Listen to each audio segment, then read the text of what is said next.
Let's read some Glitch in the Matrix stories, part 58. This one I wrote for TikTok and then removed it because I still freaked out.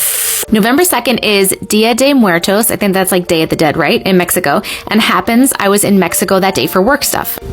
I have tried to say November like 7 times. I had to redo it like 7 times. Let's try again. I traveled alone, and the night of November 1st around 3 a.m. I felt a hand touching me. I thought it was my son, who always comes wary to my side at home and asks for something. So I smiled thinking it was him. Heard clearly, "Can we stay?"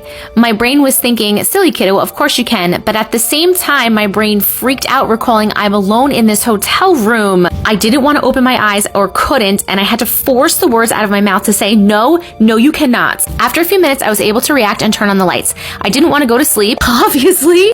I saw the time on the clock was 3 a.m. exactly. I turned the TV on and watched reruns of CSI Miami.